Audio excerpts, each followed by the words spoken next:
Hello and welcome to the Browns Blitz. Today is Thursday, March 12th. This is episode number 338. I'm your host, Rod Bloom. And tonight I'm joined by my brother, Jeff. Hey, Jeff, how are things going? Well, they're going well, Rod. We have a whole bunch of new players to talk about this week. Yeah, that's kind of cool. Chase our guest just moved into a fancy house Very with fancy. a piano. Yeah, I love the piano and the view. Yeah, Very we nice. just got to our new condo, and it's a mess behind me. So I'm substituting that here with a nice mid-century modern living room. Nice. Looks good, Chase.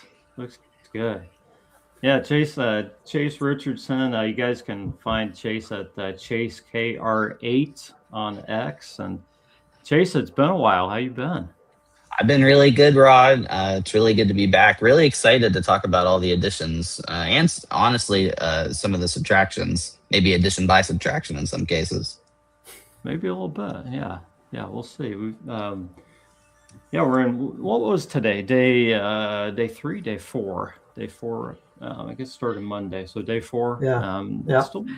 Still a few things going on. So kind of cool. We've got quite a bit of stuff to talk about. Are you guys drinking anything tonight that you want to talk about, or no? Or should we skip that segment? I just have I, ju- one. I just finished a diet Dr. Pepper. Okay, we'll skip that segment, guys. That's cool. Yeah, nothing too fancy at night. No, that's cool. That's cool, guys. Let's just get right on into it then. And anybody who listens or watches the show, you guys are going to know that I typically don't go through these things in any kind of order. So I like to keep people guessing. That way, if I miss one, nobody really notices.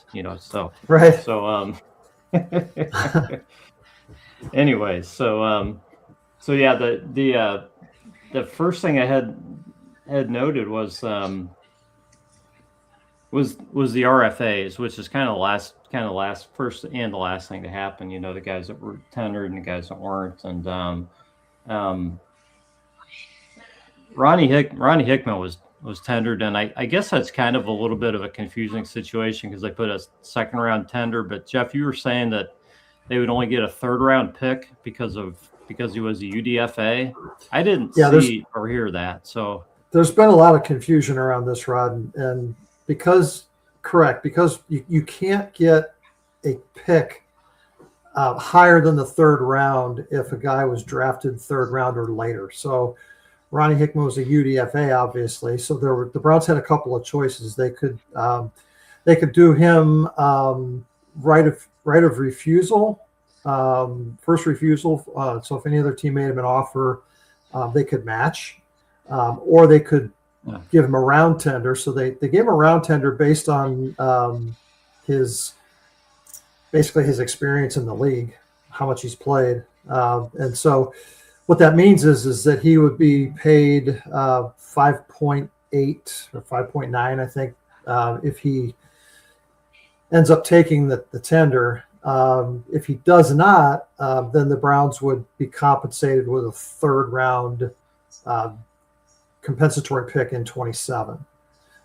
Some people had the Browns getting a second round pick, that's just not how the system works. So. Hopefully he gets a reasonable multi-year contract offer from somebody in the Browns choose to match it. Somebody could be willing to overpay for him, and we'll just have to let him walk. Either way, we'll come away with something. Yeah. So where are you at on this one, Chase? Oh yeah, he's a moderately productive player, and it's good to see them tender him. I thought that was good. I mean, it's basically free to do. But it's good to see that they value him like that. It's nice to see when Buckeyes pan out, obviously, as we know here. But yeah, really, I thought he's been productive and the time that he's been on the field. So I was happy to see it. Yeah. Guys that were not tendered, Mahmoud Diabate, Jeff, that one hurts a little bit. Sam Kamara and Cody Whiteheart. I guess Whiteheart's not a surprise with the recent signing, but um, did any of those guys surprise you? Do you think they were going to tender the Abate job? Yeah, I kind of did. We have a lot of linebackers on the roster, but not what I would consider established backup guys. So, yeah, with Nathaniel Watson was hurt basically all last year. Winston Reed was hurt basically all last year, and then we've got a couple of practice squad guys behind our two starters. I thought he, would be valuable as a third linebacker. Doesn't mean he's not coming back, but to not tender him was a little bit of a surprise. He's been a pretty valuable guy, especially on special teams. So just real quick on Hickman, if he were to play under the $5.9 million tender this year, that would make him the 35th highest paid safety in the league, starting safety.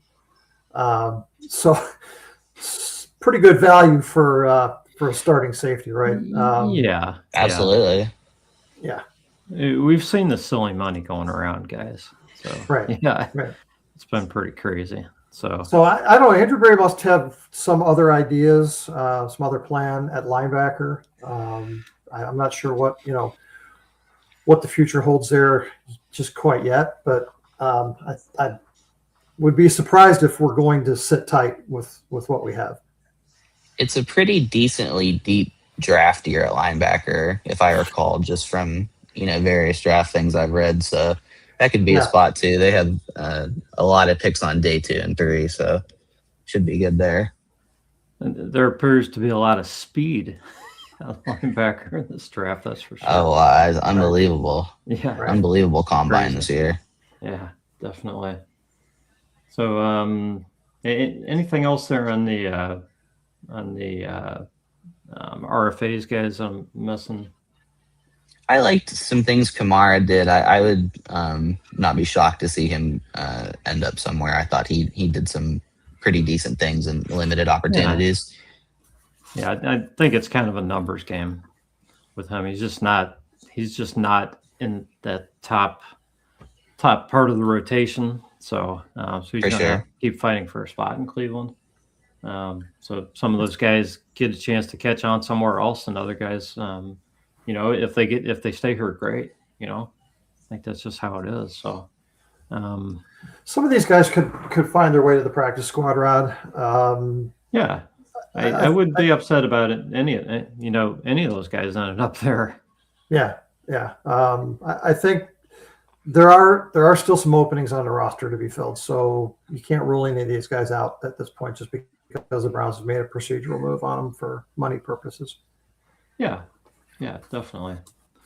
So let's real quick. Let's go to Jeffrey's question. Michael Penix Jr. could become available. Would you guys be interested for a late round pick? I don't know. You guys think he would be a late round? Get him for a late round pick? I don't know. That's a tough one because yes, Atlanta's bringing Tua in. I don't think it's set that Tua is going to start. I think they might like Penix just as much. So I would think so. And Chase, just assuming he did seen a lot of Tua, so he's probably got thoughts on it. Well, yeah. Assuming Penix did become available, I'm not sure that he solves our problem. Yeah, I sort of think it's in the same vein as adding an Anthony Richardson or someone in that tier of player. It sort of muddies the waters. I think if you're set with going into the season with Sanders and Watson and Gabriel, maybe you add another late round guy to come in there and challenge them. But in terms of bringing in like another established player, and it was the same thing, like obviously Kyler Murray is an upgrade, but if you're trying to see if you have a player that can elevate the team, then I think you probably just go into the season with Sanders. And if he ends up not playing well, then you can go into the next draft. It's a much deeper quarterback draft, I think would be beneficial there too. We hope. We hope, yeah. Obviously, we say that every couple of years, and it doesn't end up being true. I get your point, Jeffrey. I think it all goes to strategy, and it's exactly what Chase was just saying. It's, are we just trying to get a little bit better at quarterback, or are we trying to resolve the situation? And Jeff, you've said several times that by bringing another question mark in, are you really helping anything? And that's exactly what Chase was just saying. You're muddying the waters by just having another guy you're trying to take a look at and trying to figure out if he's somebody who could do anything. If they had existing infrastructure, if they were at a different point, with this team like the Vikings are, and they could afford to take a flyer on a guy like Kyler, then I would be all aboard. Because as we just saw with Seattle, like you can luck into a guy for a year on the cheap, with a good roster, obviously. But I just don't think they're in a position to do that right now. So I think if you're going to be with a young guy, then I think just roll with the youth for now. Yeah, I agree. I guess we'll see, but the longer we go here, the more it seems like that appears to be the plan right now. I mean, I don't think we know about that third spot 100% yet, but it kind of feels like it's going to be, a day 3 pick, or just somebody just to kind of fill out the roster this year. So guys ready to move on to free agents? Sure.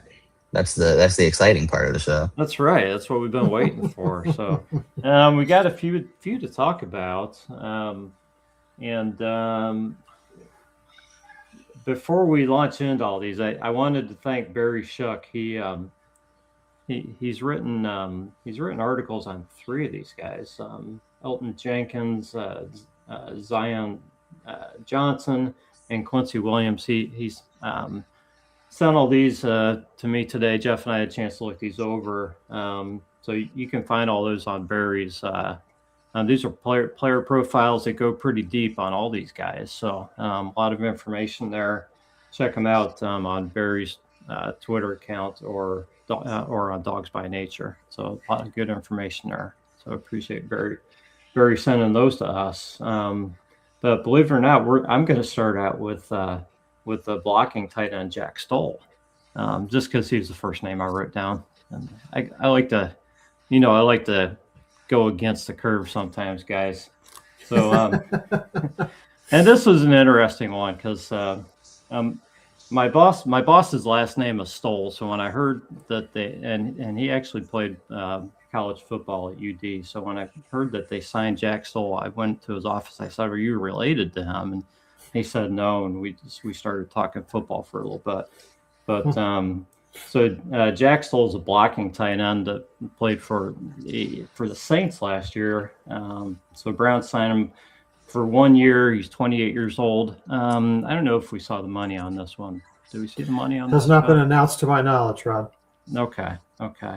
So I'll get your thoughts on Jack Stoll here in a minute. But first, I want to tell you a story that Tom Stoll, my boss, told me when we started talking, because we got into talking about combine and guys that look real good at the combine and don't perform well, or guys that do real well in practice and then kind of flame out when the season starts going, or when games really count. And he said they had a name for these guys. They were called underwear guys. I don't know if you guys have heard that term before, that they look real good in their underwear, before they get the pads on. And once they get the pads on, a lot of them quit. Right. Yeah. And he told me I could tell that story. So anyway. Yeah, that's a good one. I've heard gym short heroes. You look good in your shorts, your gym shorts, but once the pads come on, you're not, quite up to it. Yeah. I mean, I was thinking of Deshaun Watson looking so good in all these drills, and he doesn't look so good on the field anytime he's been out there. So that's what I was thinking of. But anyways, Jeff, you've been waiting for a tight end, more tight ends. I mean, shoot, the Browns are just picking up tight ends left and right now. After not picking any up here last few years, hardly. Well, we've got 5 of them on the roster now, Rod. So Crazy. Plenty to choose from. I still think we need to draft one. I mean, I'll probably say that every year till I die. But Jack Stoll will be a valuable number 3 in my mind. I don't see him being a number 2. I mean, what's the guy caught? Like 12 passes in his career. So very, very much a role player. But that's fine. You need that. You need those kind of guys, right? So yeah, it's a good start in the tight end room. I don't know where the quality comes from after Harold Fannin yet.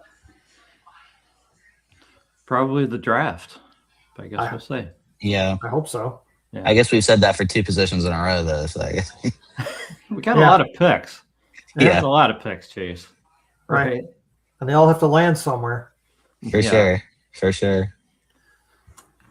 Yeah. So while we're on the subject of picks, I asked you this question before we started, Rod. How many picks you think will be on offense and how many on defense? I mean, just make it simple. Do you think we're going to draft more players on offense or on defense this year? And Rod, you said offense. I said offense. Would you agree, Chase? Yeah. Yeah, they have 9 picks, right? Correct. Yeah, I guess it's down to 9. Yeah. Yeah, so I would hope that at least 5 or 6 good offense. That would be my hope primarily.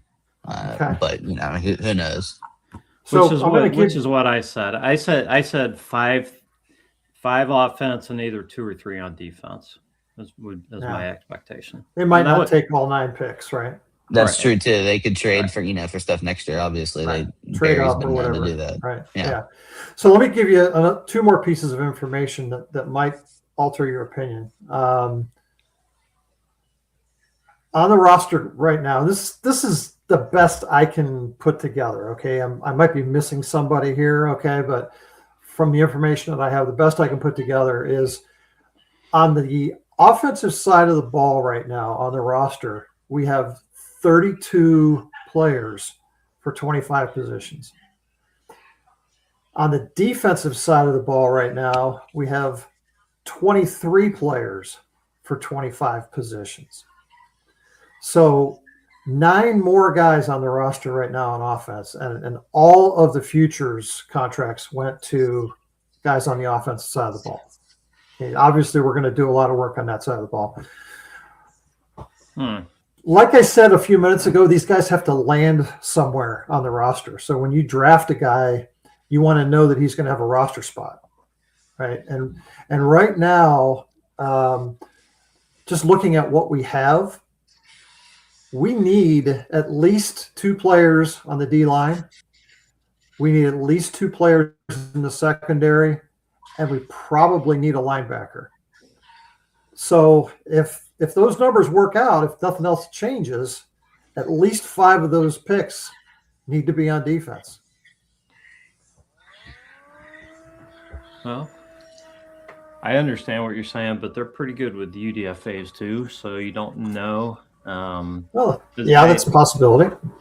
I feel like some of the guys under contract are not guaranteed jobs. I mean, how many wide receivers are on that roster right now? 5, probably 5. 7. 7, yeah. 7. How many of those guys are going to be on the 53? I would say right now, I would say 4. 4. Judy, Tillman, Bond, and Corley. More than Jamari Thrash is borderline. Gage Larvadain is borderline, and Luke Floria is a futures contract. I guess it sort of depends, right? Like, where do you think your floor is on either side of the ball? Like, if you think like maybe there's more guys on the roster on offense, but if the quality is so low at some positions that a 3rd round guy could come in and instantly be the 1st or 2nd best guy in that room, then that would be a better allocation of resources. But those are things that we as fans aren't as tapped into. I guess that's the other piece of the equation is that, you're looking to fill on defense primarily backup roles because you're anticipating returning all of your starters. Mm-hmm. Yes. And Andrew Berry has said many times that the draft is not about filling needs this year. It's about filling needs in the future. So when you're looking for backups on defense, and really all 5 of those roles would be backups, to me, that's why it makes sense to plug those guys in. You're probably going to come out of this draft with a starting wide receiver, and that's more by default, just because our receiver room is so bad, right? Yeah. But the rest of the picks are backups. So it makes sense to be plugging draft picks into all of those places. Likely, but I mean, you may end up with your tight end too, who could get significant playing time again. Sure. Yeah. I mean, other than that, I mean, unless you end up with your left tackle there, and with a high pick who ends up starting, that's probably the only other spot who's gonna start out of the draft, I would think. Yeah, and to be honest, too, I mean, any wide receiver they get at 24 or 39 will probably be the second best guy in that room just when he walks in, If not the first best. If not, no, for sure. Yeah. For sure. Yeah. It's a low bar. Yeah. Yeah. Yeah. I don't know, Jeff. I mean, you make a good point, but I think they've set themselves up with what they've done in free agency with what we're talking about to where they can go after the best players. And the draft is still weeks away. I mean, a lot can happen between now and then too. I'm just going true. on what we know today, right? So yeah, there still could be a trade that brings another player in, could sign another free agent or two that they think will fill something that they can't get elsewhere. So yeah, this could all change in the next day. But just looking at how it's constructed right now and the fact that Andrew Berry went out and got so many offensive linemen in free agency, he's really not planning on drafting more than 2. I mean, it could just be 1. And we thought a lot differently a week ago. 100%. I thought it was 2 minimum a week right. ago. Yeah, right. I think we all thought it was going to be probably 3. That it had to be 3, right? For sure. There's 13 linemen on the roster right now. And most of them are interior. I mean, almost all of them are interior, really. Yeah, there's a real lack of tackle talent on the roster currently. Yeah, at least guys that can stick on the 53, right? So probably 1 tackle in the draft and maybe a second. Would you guys be interested in a tackle at 6, or would you be more interested in like a trade back scenario? Try and grab one of them then. Yeah, it's interesting. I was talking to Rod about this before we hopped on here, and I'm really coming around to where this is sort of a 1 tackle left draft or 1 left tackle draft. We're in a 1 quarterback draft. We might be in a 1 left tackle draft as well, as far as the Browns are concerned. So it's kind of like Monroe, Freeling, or bust right now. Kind of like exactly where I'm receivers. at too. Yeah, I'm the same way with receivers. It's Carnell, Tate, or bust, right? So yeah, 6 is probably too high for Freeling, but you never know. I mean, he could move that. If he's the only left tackle in the draft, Yeah. I mean, is it? It's if it's 6 or try to trade back to 10. I can tell you this for sure. Yeah. Where we sit now with 6 and 24, we're not getting both those guys. There's about a 10% chance that the draft would fall that way. That might be optimistic. Yeah, I don't think that's going to happen. Yeah, I mean, I sort of wonder, like, if you really think he's a franchise left tackle, then 6 is a steal. You know what I mean? Yeah. So it's like, how much do you believe in the kid? How much does the lack of experience, scare you? The more cycles I watch with draft prospects, especially with edge rushers and tackles, the more willing I am to let like the really athletic guys just sort of figure it out, because a lot of times that is how it pans out. Yeah. So I like Freeling. The more I watch, the more I really can see the vision there. And it seems like they have sort of, and as we'll get to the other guys, sort of nailed down the other 4 spots, at least on paper. So if you could pencil in Freeling, then, you start to squint and you can see a pretty decent line forming. Yeah, I think the Browns view DeJuan Jones as the left tackle right now. Mm-hmm. Nobody knows for how long. So no matter what left tackle we come out of this draft with, he's got a little bit of a runway. And, and that's a good thing because it's been my contention for a while that none of these guys are ready to step right in. Freeling might be the closest or the guy with the highest floor / highest upside of the rest of them. But I think they all need some time. That's not uncommon in the NFL. So yeah. It's gonna create some challenges from a draft perspective, and if there were an opportunity to trade down and get an extra first round pick, I'd take it. I think I agree. Do you think it would behoove them and DeJuan eventually to be the swing tackle, since we've seen him pretty competent on both sides? I think that could be good for the team too. Yep, for sure. DeJuan has 1 year to prove that he needs to stay in this league. Probably, he's going to be playing on the performance escalator this year. He's not going to get extended more than likely, unless something really wild happens. If he plays well, and stays healthy. Yeah, I mean, if he wants to. And ends up doing a commendable job as a backup to whoever we draft on the left side, and maybe flips over to the right side a little bit. He can find a home in the league for his next contract as a swing tackle. It might be here, it might be somewhere else. Agreed. Right?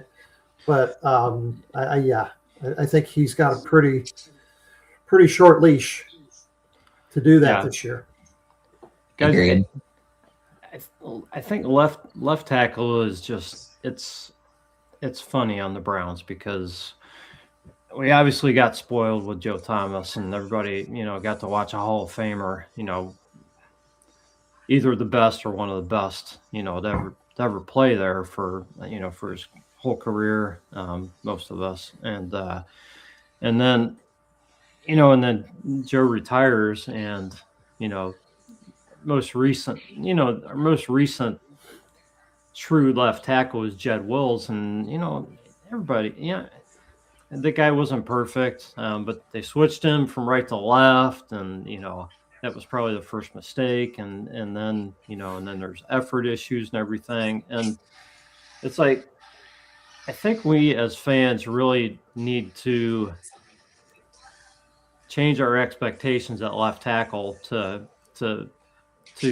wanting a guy who can play well there. Okay. We're not trying to draft the next Joe Thomas, but we sure don't want the next Jed Wills either. Okay. We want somebody in between. And I think if you can find that in between guy at 6, I think it's worth it. Okay. If the way the draft's falling, if Andrew Berry's comfortable that he's still going to get him at 10, great. But man, if he trades back to 10 and that tackle comes off the board at 8, it's not going to be pretty. If that's the one piece that you need, especially if that guy ends up going on to be a really good left tackle, because it's going to be, man, this was our shot at it, because these guys there's not even one in every draft, right, Jeff? Right. No, there's not. So you got a chance to get him. Forget about the quarterback. I think, and I mean, there's other guys that I'd love to have too. I'm not saying you got to take the tackle there, but I think if that's the goal, unless you're damn sure, I think you probably just take him at 6 and move on.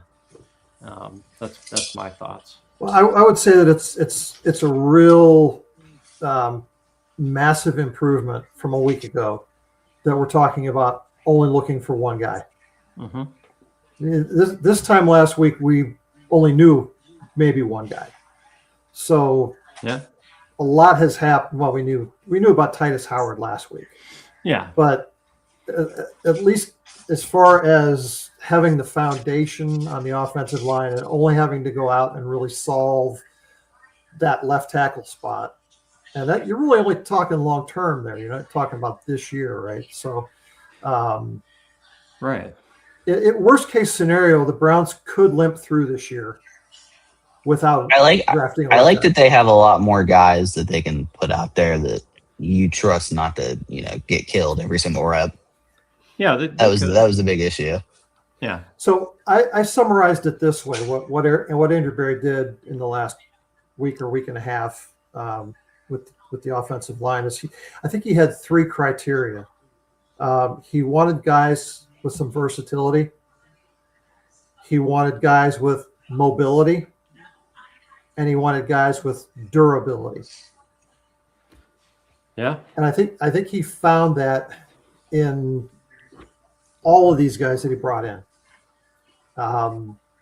You could argue with their ceilings. I mean, we went from the worst line in the league, or among the worst lines in the league, to somewhere in the middle, I think. Probably the lower part of the middle right now. Yeah, if health breaks right, you would think this group ends up somewhere between like 16 to 19, which is going to be a breath of fresh air compared to last year, frankly. That's huge. At huge. least that gives you a chance to evaluate everybody else around them. Yes. Right. I look at these guys like this is a bridge offensive line. You've got a bridge coaching staff. You might have a bridge general manager. Yeah. You've got bridge quarterbacks. You've probably now got a bridge offensive line where these guys are on 2 and 3 year deals. And I doubt that any of these guys end up playing in the dome. But they have now given us at least respectability. Yeah. And we've had a bridge wide receiver room for a while now. It's years. It feels like years. It's been years. Kind of like a drawbridge, maybe. Drawbridge, yeah. They like to put it up when you're standing in the middle too. Yeah. Right. Yeah. So Chase, let's go to you on this one. I mean, it was the first guy signed, and the biggest deal was Zion Johnson, a guard from the Chargers. 3 years, $49.5 million, 32.4 guaranteed. He's 26. I guess he's been a little inconsistent, but I guess it depends who you talk to and whether how much attention you pay to PFF grades. I think most people still like the signing, I think. So what's your thoughts on this one? My initial thought when I first saw it was that the money felt big, just for the production that he put up. He was coming from a bad line, a line that did suffer from a lot of interior pressure. I mean, we saw it. Herbert got killed at points last year. The last time we saw him was in that divisional round, giving up interior pressure as they lost. And so the more I read about it, and I talked to a few Chargers fans I know, they said that a big part of it was that he was playing out of position. He was more comfortable on the other guard spot. And they thought that led to a lot of his issues with stunts inside, dealing with those. And that was responsible for a lot of the pressure. So I'm curious to see in camp. I think they'll probably give him a chance on the other side again to see if that can, make him more comfortable. And if he does get back to the player that was coming out of the draft, then, that's a good contract for him then at that age and in that range. Mm-hmm. Yeah. Yeah. Two comments. The youngest of the guys that they've signed, 26 years old, over 1,000 snaps in each of his 4 seasons. So your best ability is your availability, right? Yeah. And from the contract standpoint, that puts him 13th in the league at his position. Titus Howard's 11th. And for mid-range line, I think that's reasonable compensation. You knew you're gonna have to overpay guys to bring them here. That was what I was just going to say, because Well- we just said, 16 to 19 probably, but you're paying them 11th, 10th, that kind of Yeah. money. You got to overpay. Correct. You're overpaying a little bit now, but it's a 3-year contract. But by the second, third year, it's not so much overpaid. It's worth it just assuming they to, perform. for sure. Right. And it's worth it just to be able to see the guys around them, like you guys said, just to be able to evaluate your receivers, evaluate your quarterback room fairly. Right. Yep. Yeah, you're right.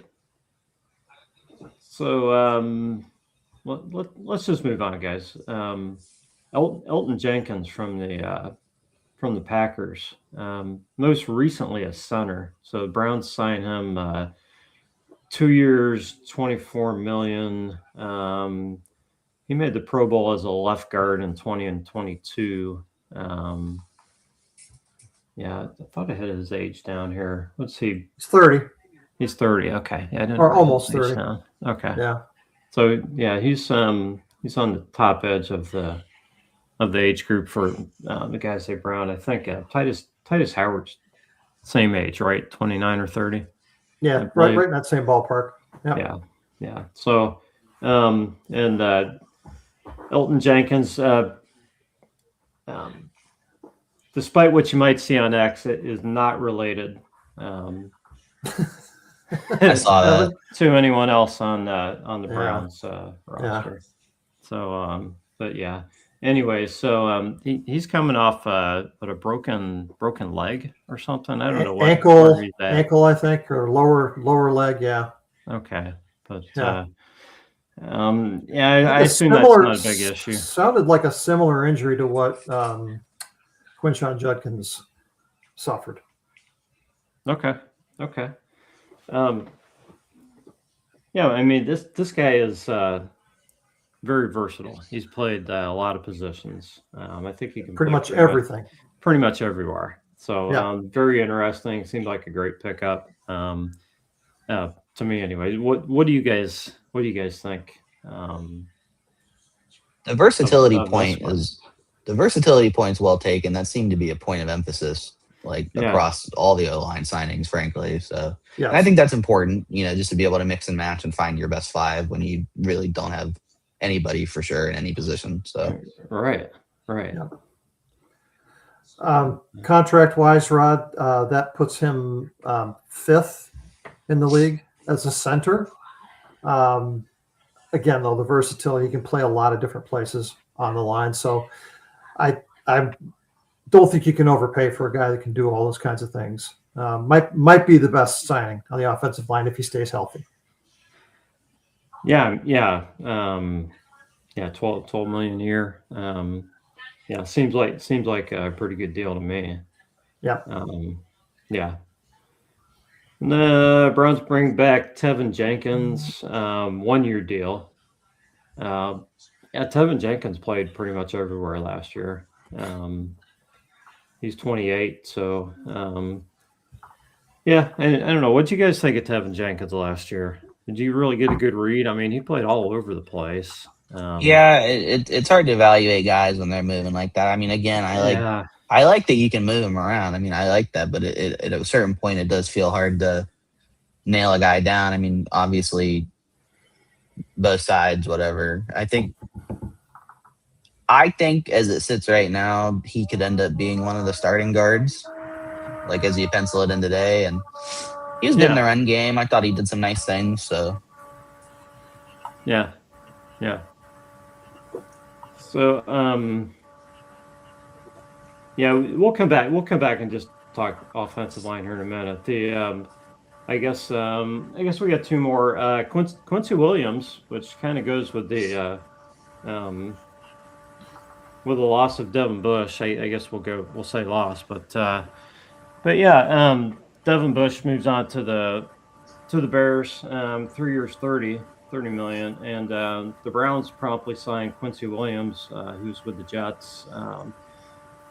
2 years, 17 million. Quincy Williams is 29. He's had some good seasons, and then last season some question marks. Looking for a bounce back, but he's got a history with the new defensive coordinator, Rutenberg, and hopefully that brings out the best in him. And I guess I'll turn it over to you guys. What do you guys think about Quincy Williams, and what are you hoping to see out of Quincy Williams? Are you hoping to see?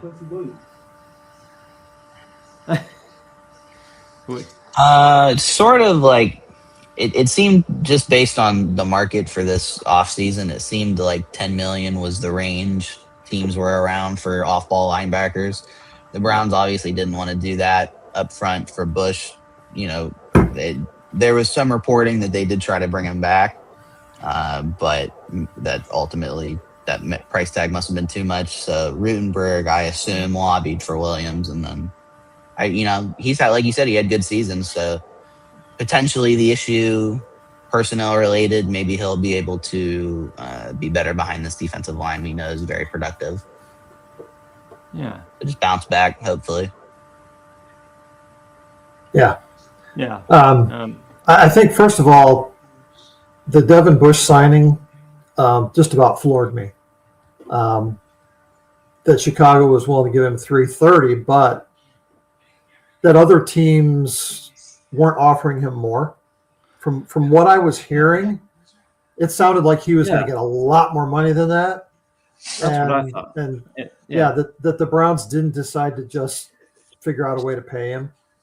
It didn't seem like we were that far away, right? I agree. Not that I felt like we couldn't survive losing Devin Bush, right? But just that it wasn't that big a difference. I think the Williams relationship with the DC has a lot to do with that.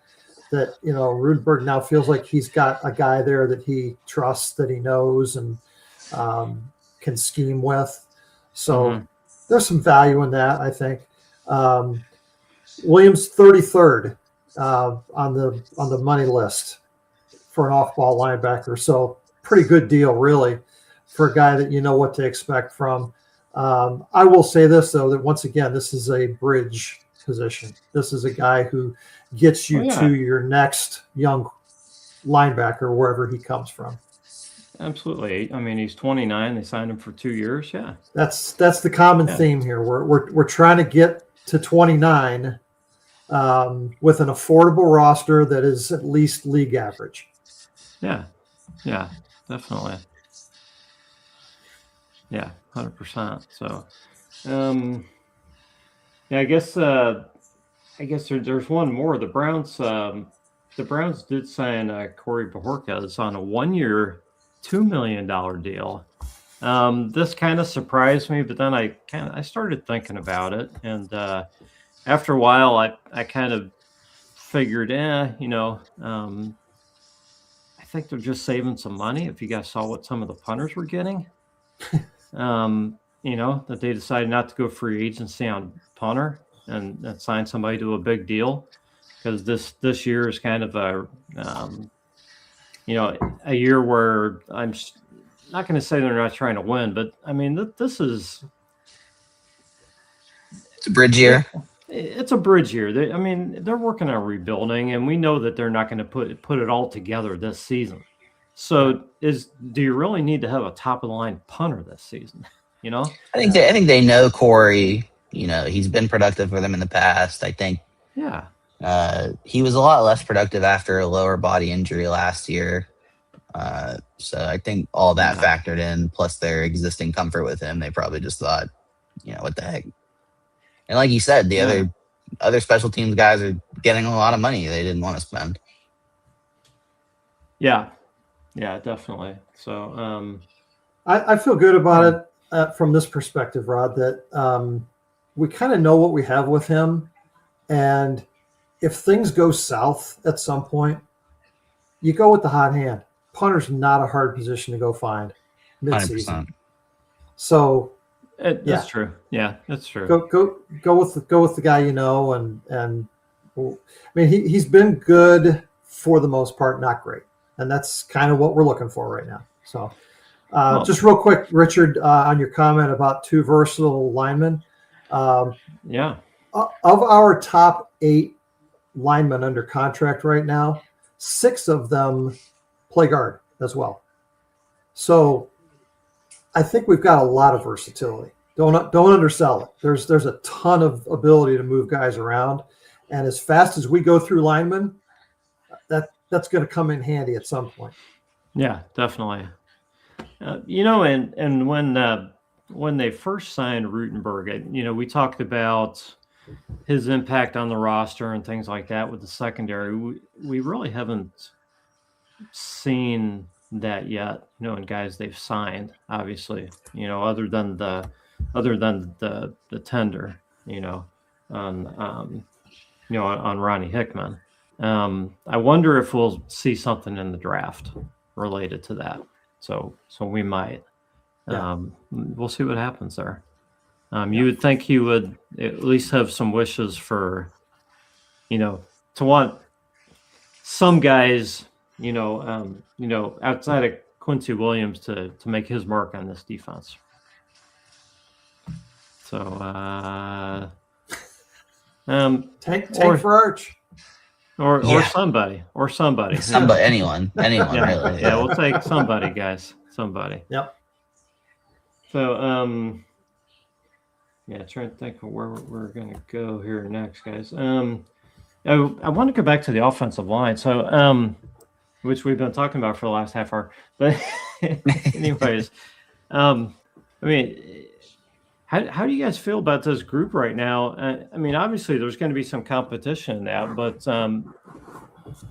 who do you guys think? Who do you guys think the 5 starters would be right now? Right now, I would say probably DeWand, Jenkins, probably left guard, or Zion. Depends. I forget which side they said he was more comfortable on, but those are your guards, Jenkins and he, and then the center would be the other Jenkins, and then Howard, I assume, is your right tackle. So right now, that's how I think it shakes out. If they go with Freeling at 6, I think he eventually takes that left tackle spot, and then does your other 4, and then DeWan sort of your swing tackle, like we talked about. I think Whippler is great depth. I think I like Luke Whippler. I like that he can play center. He could win the job in camp. If Jenkins isn't all the way healthy after the ankle, one of them has to be fully healthy. Right? Yeah, exactly. Yeah. Both of them coming off injuries. Jeff, is there anybody else on the roster could compete for a spot, you think? No. Honestly, no. I don't think so. Those are your 5 best linemen right now. Yeah. And guys can move around and play different positions. I don't know what they're going to do with Zach Center if he sticks on the team this year. Again, he's got 2 years left in his contract. He's shown very little to this point. I think they like KT Leviston. He could move inside also. A lot of people have suggested that he might be a lot better there. If we need to, be guard right now. He's right guard 8, maybe. Inside. Right. Yeah. Right now he's your swing tackle. So yeah, there's more to come here, but if the season started tomorrow, I think you could field a respectable offensive line. I don't 100%. Know for how long. Well, it's the same. I mean, you hope you hope the availability factor for these guys, continues, because that's why they brought most of these guys in, like Chase said. So okay, we went over your part, Jeff. So let's go back to the draft just a little bit. And we kind of did some of this. We were talking about the left tackle on that, but how much otherwise does what they've done so far in free agency affect the draft strategy? What do you think, Jeff? I mean, if the draft was coming up in a week, how do you think the Browns would be rolling into this? Looking, their first 3 picks, or however you want to look at it. I'm not saying who they would take, but how has their strategy changed, you think? I think a lot of it ties back to what we were talking about before about how much of a sense of urgency they feel to get their left tackle. If that is the primary consideration, then obviously you have to go that way first, because like I said, Monroe Freeling's just not going to drop very far. If by some miracle Carnell Tate falls to 6, which again, there's maybe a 25% chance that happens, I think you have to go that route, because the Browns just won't have another chance at a guy like that anytime soon. And that's a huge difference maker in my mind, having a number one, a true number one guy. Even though he's never been number one in college, he would be by far the number one here. And the rest of them after him, I just don't think can provide that. There's guys that can give you a nice upgrade over what we have, but I just don't think any of the guys in the draft can do what Carnell Tate can do for our roster as a true number one. Draft strategy wise, hell, there's 100 ways that this thing could go still. That's sure. I mean, Andrew Gray could punt on both of those guys. I mean, if neither one of them is there, or he feels like it's too high and he wants to go with just pure value for the number 6 pick, he might take a defensive end. Who knows? He might take it would totally flip me out if he took a corner or a safety. He might. He loves those guys, right? That's his history. Some good ones. There's still so many different ways that he could go in this draft, and we'll probably all be surprised on the second night. Yeah. Tyson, yes, we know Tyson is very injury prone. That's why I really don't even have him on my list at this point. Some people want him at 6. I mean, it's just a crazy group of receivers. And Jeremy says Caleb Downs is versatile. We have the obligatory Caleb Downs mention on the Browns Blitz. that was the second one, actually. But, wasn't it? Yeah. Yeah. Look, I would not be upset if we came out of the draft with Caleb Downs in the top 10. He's absolutely a value pick in the top 10. No question. It would be nice to not have to worry about safety for 10 years or whatever, but I agree. And if you look at where we are, Ronnie Hickman, as we've discussed, is sort of in flux. He's going to get paid eventually. Grant Delpit's, I think, in the last year of his contract. Am I right? Yeah, I believe so. Do you extend Grant Delpit again at 30? So there definitely is a world where Caleb Downs is a safety here, or one of our safeties for a very long time, and you could say that would be an excellent draft pick. If we answer all the other questions and that works out, I'm fine with that. You can always find some of these other guys later in the draft. Yeah. So Jeremiah Love, and you guys will have to refresh my memory on this. He was mocked to who? Well, everybody was saying the Chiefs were going to draft him, but then the Chiefs went and got the Super Bowl MVP. Yeah, the Chiefs signed Kenneth Walker. Kenneth Walker. That's right. So I don't know if Jeremiah Love makes it to 6 or not, but if he was sitting there at 6, would you guys be interested? No, not particularly. I do like him. I mean, I think he's an awesome player. I just yeah. I don't think that. I think there are needs that exceed that from a value standpoint. I like Jeremiah Love. I think he's a great player. And let's play slot. No, exactly. There's, like I said, there's just needs. Historically speaking, I mean, if you go through the list of elite tackles, I mean, you'd be hard pressed to find a lot of them that are taken outside the top 15. So I mean, that's just From a I'm with you. statistical standpoint, I mean, if you're looking for your franchise left tackle, you're usually going to be in that top 15 to 20 range for it. So, Yeah. Two positions in the draft that would absolutely floor me if we were to take a player: punter and running back. yeah. That's Because I mean, they like 6 or Q, 24. Yeah. they like Quinshon, and they like I'm blanking on the other guy, Dylan Sampson. Dylan Sampson. They like Dylan Sampson. I'm really looking forward to how this new coaching staff utilizes our running backs, because I think they were utilized wrong the last several years. Instead of giving guys a series until they wear out and then bringing the next guy in, I think we need to find a way to rotate backs based on down and use guys more consistently. That could have a lot to do with how bad our offensive line has been. But I think you need to have some change up in running style and not try to force feed a guy who really, in my mind, is best in the open between the tackles in Dylan Sampson. So if the new coaching staff can get that right, I think you've got the right backs on the roster to do that. I don't think you need to add anybody. But if something happened and another guy came available, great. Running back is so easy to change, so easy to upgrade. Yeah.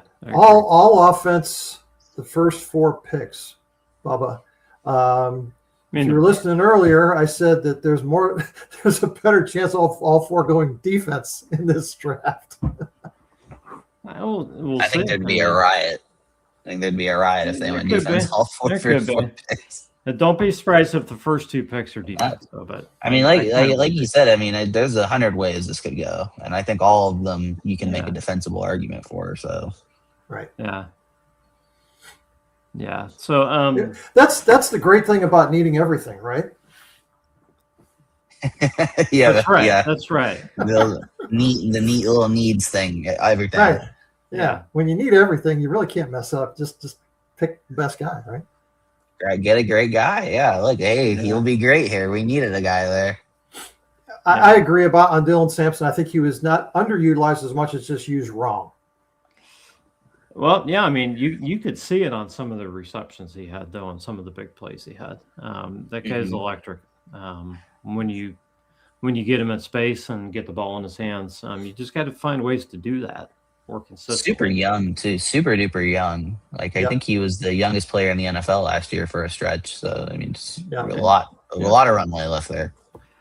Yeah. So guys, there's one more. There's at least one more thing I want to get to, and that's that Rasheed Walker's still a free agent, and there's some buzz out there that he doesn't have a lot of suitors left. So talk that he could still be a fit for the Browns in the $20 million range on a 1-year deal, 1-year kind of prove it deal, and then go out and maybe get his big payday next year.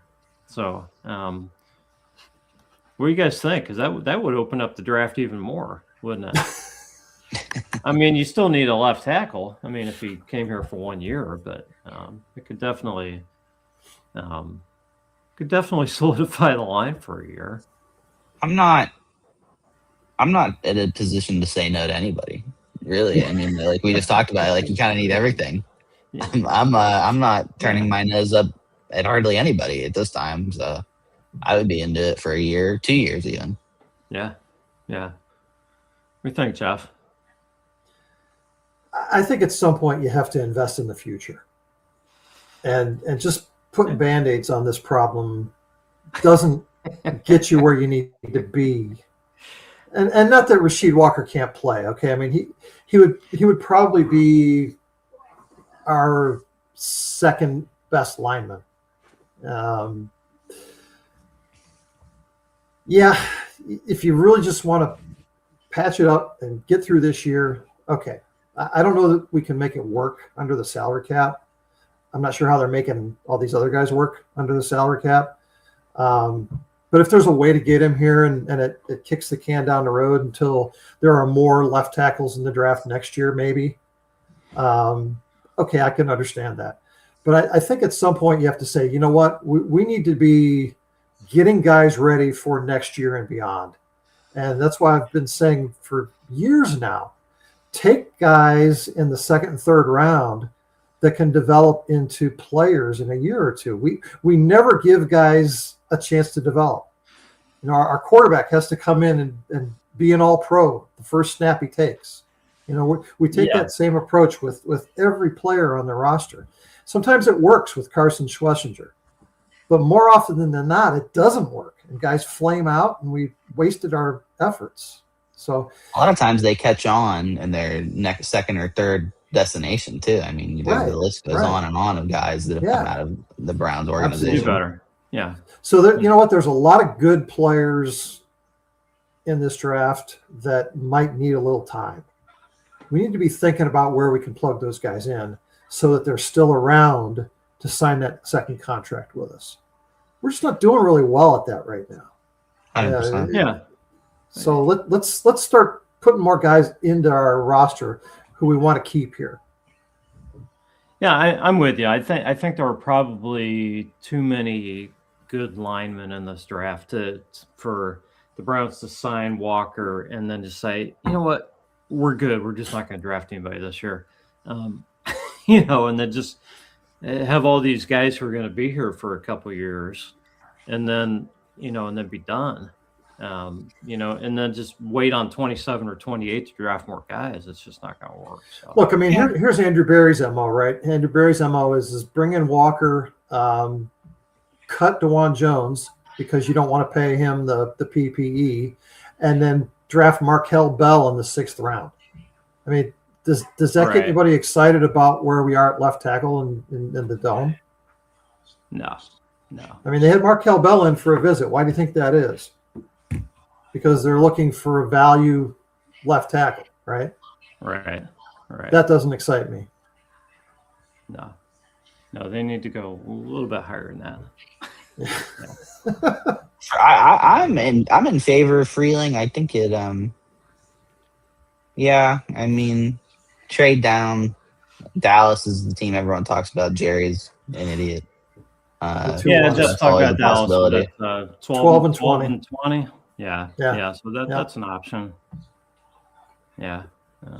So that would put us right in the range where I think we could take Freeling at 12, and then still have 2 first rounders to go get some of these other guys that we want, and really be building a valuable roster down the road, right?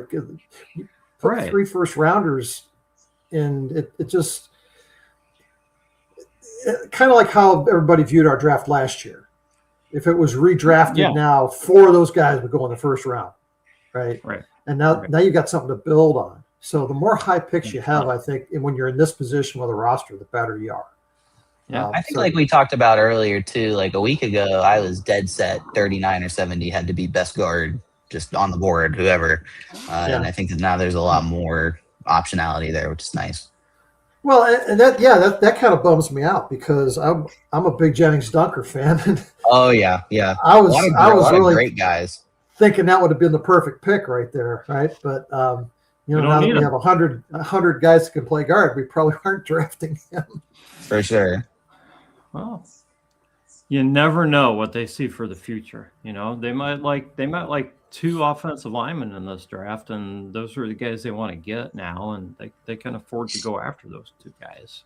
Yeah, I think with 9 picks, there's no reason on earth you can't come out of this draft with 2 guys that you feel good about as guys who are going to stick.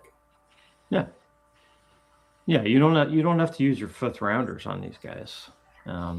Put some capital in it. Yeah. In the line, I would definitely do that and start building, for who your linemen are going to be in, beyond 27, or even in 27 and beyond. So yeah, definitely. Okay, guys, let's we say we get some closing thoughts. I think we've kind of covered the free agency stuff, and we could probably talk draft all night, but we got a lot more shows coming on that. We have a lot more shows. For sure. Yeah. So hey, Chase, it's been great. Great talking to you. Thank you guys for having me. It was a lot of fun. A lot of really informative too. A lot of fun. Absolutely. We appreciate your insight and good talking to you. Is there anything you want to leave the listeners with tonight? Just everyone take care of yourselves and your neighbors. I think it's so important that we promote kindness this Amen. time at this time. Yes. Yeah. Amen. Yeah. Right. Chase, you want to give us some closing music on that piano? Just tinkle the ivories a little bit for us. I wish I could. I gotta get my wife. Play us She's out the of here. musician in the family. Just final thoughts on free agency in general, the offensive line, all the guys that they brought in. Andrew Berry went to the grocery store with $100 in cash and a credit card, and he needed to come home with groceries for the next 5 dinners. You have to make some hard choices when you do that, right? Do I buy a couple of nice meals, or what do I have? I think what he did is he came back with a sirloin that is going to have to get spread around, maybe eaten for leftovers a couple times, and some cheaper meals. Surf and turf was not on the menu. So what this free agency period to me accomplished was you got meals that will fill your belly, but not necessarily tantalize your taste buds. It's going to get the job done, though, right? And hopefully we see more exciting stuff come out of the draft. It's a bridge meal. It's a bridge to your next good meal. We're right. Yeah, and we were tired of eating SpaghettiOs every night. Rice and beans every night. That's right. Yeah. That's right. Yeah, leftovers. All right. Well, I want to thank everybody who chimed in on the comments, took part in the show tonight. We really appreciate good stuff you guys. tonight. Yeah, we really appreciate you guys. Thanks everybody for checking out the show and listening and supporting us. And Chase, thanks for joining us.